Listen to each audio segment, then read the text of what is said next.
Bartlava, prisustujući Vaseljenski patrijarh i Moskovski patrijarh se nadamo da će oni ponovno doći ovdje ove masovne vremena, potrebe koje su oni zasadili uzrok mira i bratske ljubavi i bratske slobode.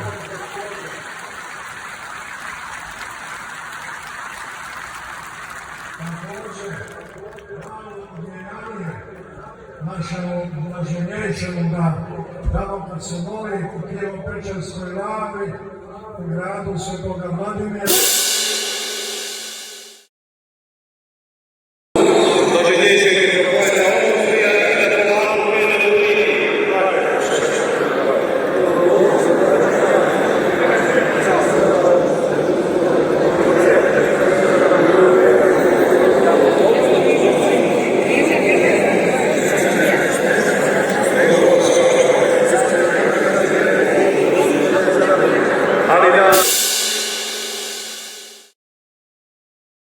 Slave svятейшего patrijarha našeg Irineja, blaženjejšega, mitropolita Onufrija, sve arhijereje ovdje sabrane, prezbitere zakone, znakima i sam vjerni narod, sabranome bratu.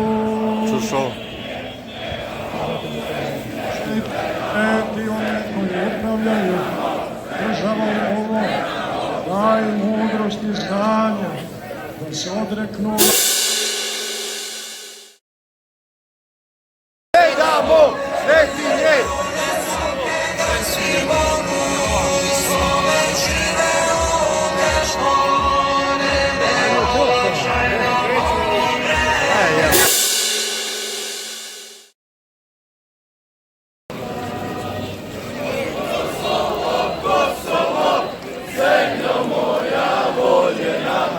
Zemlju slavnih vitezova, Lazara i Miloša, zemlju slavnih vitezova.